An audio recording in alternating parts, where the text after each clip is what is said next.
Você conhece Jack o Estripador? Talvez não em detalhes, mas certamente já ouviu esse nome em filmes, livros e séries. Mas sabe como ele ficou tão famoso? É isso que eu vou te contar nesse vídeo. Vamos desbravar os crimes que ele cometeu e o que surpreendeu a Londres do fim dos anos 1800. Vamos lá!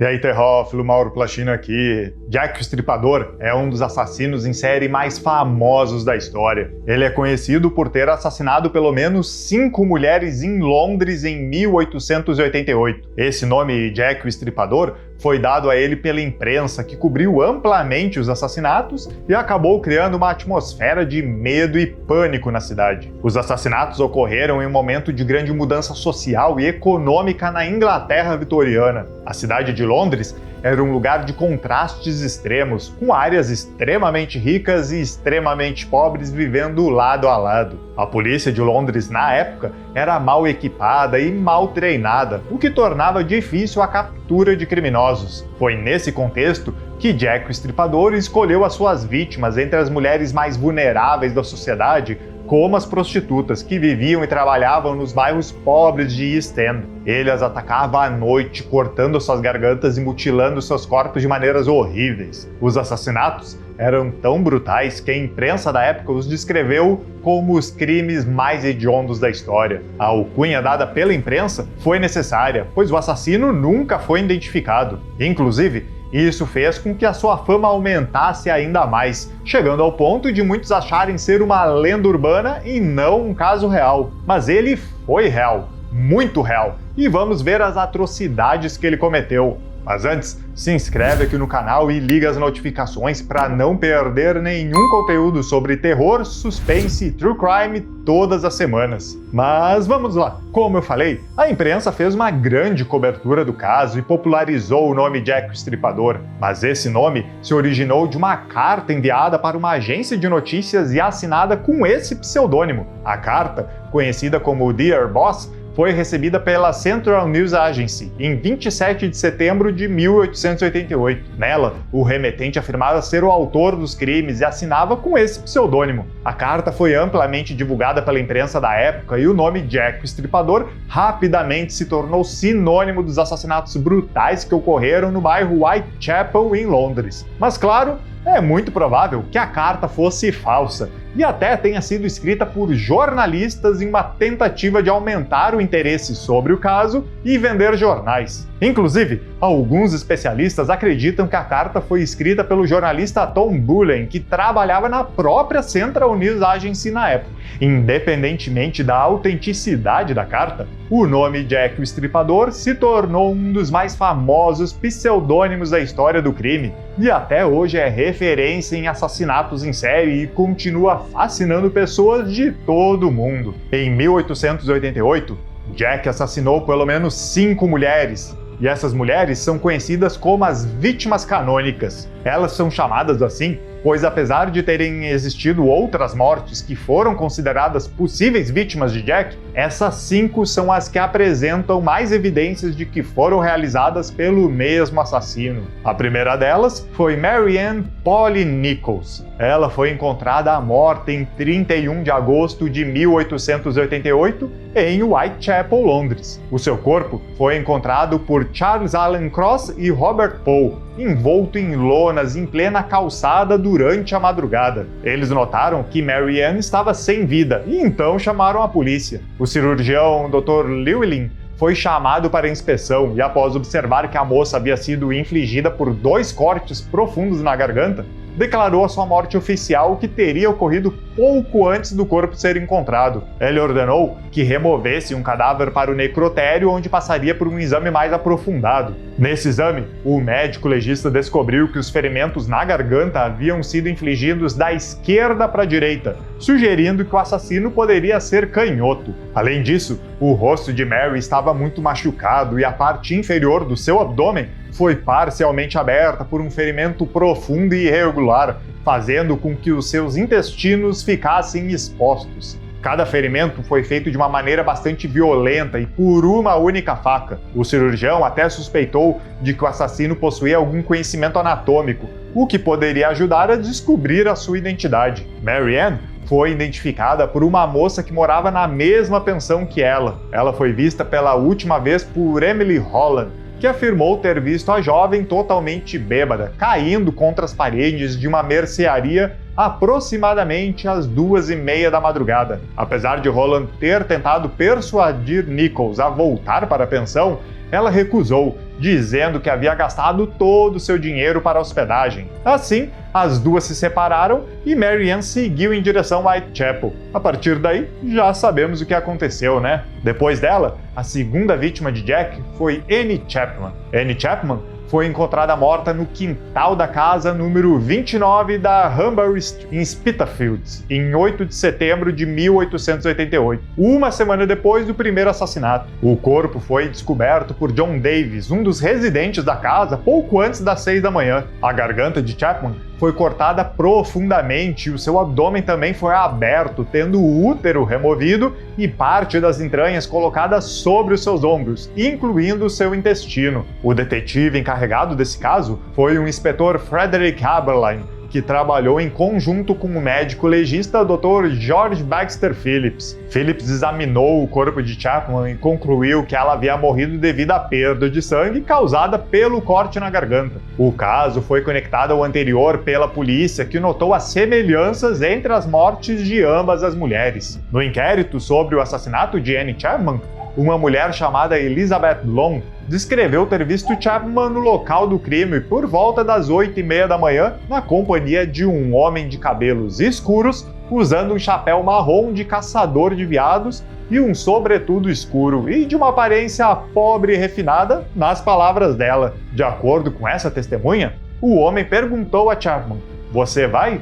E Chapman respondeu que sim. Essa foi a última vez que alguém viu Chapman ainda com vida. Depois delas, temos a terceira e a quarta vítima, Elizabeth Stride e Catherine Edwards. Elizabeth Stride foi a terceira vítima de Jack e foi encontrada morta em Dutfields Yard, também em Whitechapel, em 30 de setembro daquele ano. Ela tinha 44 anos e era uma prostituta sueca. A causa da morte foi uma única incisão bem definida medindo 15 centímetros no seu pescoço, que cortou a sua artéria carótida esquerda e a sua traqueia antes de terminar abaixo da sua mandíbula direita. A ausência de outras mutilações no seu corpo levou à incerteza se o assassinato de Stride foi cometido pelo estripador ou se ele foi interrompido durante o seu ataque. Além disso, várias testemunhas informaram à polícia que tinham visto Elizabeth Stride na companhia de um homem na Berners Street ou perto dela na noite de 29 de setembro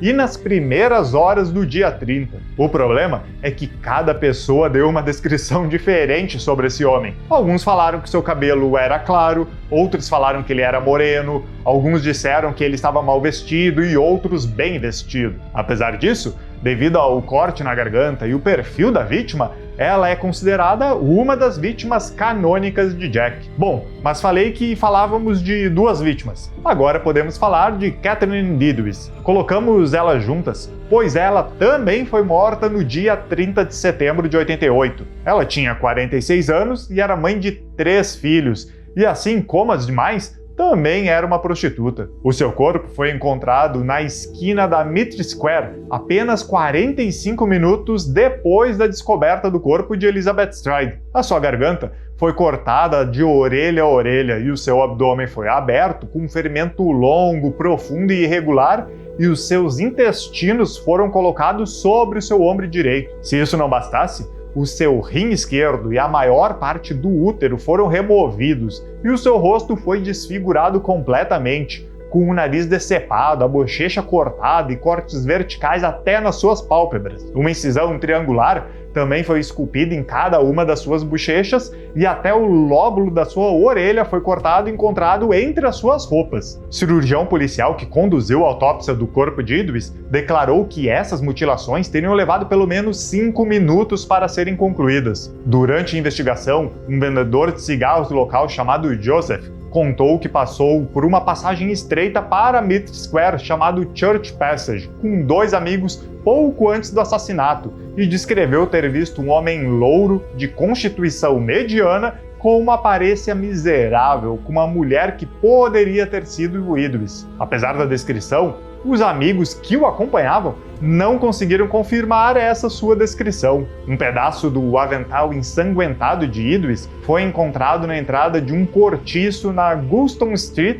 às 2h55 da manhã, e uma inscrição de giz na parede acima dele dizia "The Jews are the men that will not be blamed for nothing". Esse grafite ficou conhecido como o grafite da Gulston Street. A mensagem parecia implicar que um judeu, ou judeus em geral, foram responsáveis pela série de assassinatos, mas não está claro se ele foi escrito pelo assassino ao abandonar o avental ou foi apenas uma coincidência e nada teve a ver com o caso. Inclusive, grafites como esse eram comuns em Whitechapel. Durante a investigação, o comissário de polícia Charles Warren temeu que o grafite pudesse desencadear tumultos antissemitas e ordenou que a escrita fosse lavada antes daquele amanhecer. Por fim, podemos falar da 5ª e última vítima canônica, Mary Jane Kelly. Ela foi encontrada morta em sua própria casa em Miller's Court, em 9 de novembro de 88. Ela tinha 25 anos e era uma prostituta irlandesa. Seu corpo foi amplamente mutilado e estripado e foi encontrado às 10h45 da manhã de uma sexta-feira. O seu rosto havia sido deformado, a sua garganta cortada até a coluna e o abdômen aberto. Seu útero, rins e um seio foram colocadas sob a sua cabeça e outras vísceras do seu corpo colocadas ao lado do seu pé, ao redor da cama, e seções do seu abdômen e coxa sobre uma mesa de cabeceira. A única parte não encontrada foi o seu coração, que não estava presente na cena do crime. Várias cinzas foram encontradas na lareira da casa e sugeriam que o assassino de Kelly havia queimado vários itens combustíveis para iluminar o quarto enquanto mutilava o seu corpo. Todos os 5 casos foram realizados à noite, no fim de semana ou próximo dele, normalmente no fim do mês ou no início do próximo. As mutilações tornaram-se cada vez mais graves à medida que a série de assassinatos prosseguia, exceto o de Stride, cujo agressor pode ter sido interrompido, como falamos antes. Nichols, que foi a primeira vítima, não teve os seus órgãos retirados. Chapman teve seções da bexiga e vagina retirados. Idris teve o útero e o rim esquerdo removidos e o rosto mutilado. E o corpo de Kelly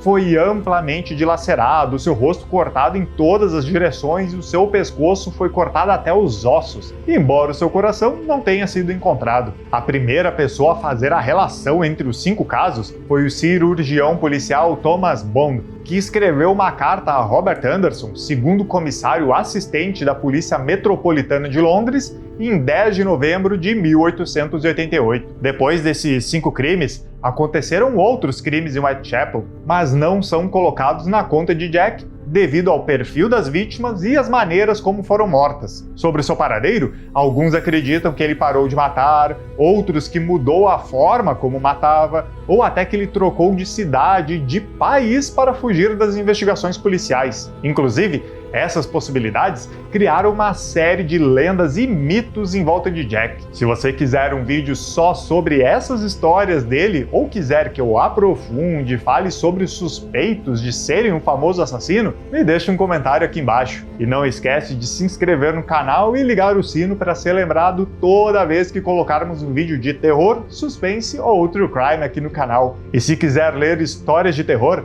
conheça os meus contos publicados na Amazon. O link do meu perfil tá aqui na descrição do vídeo.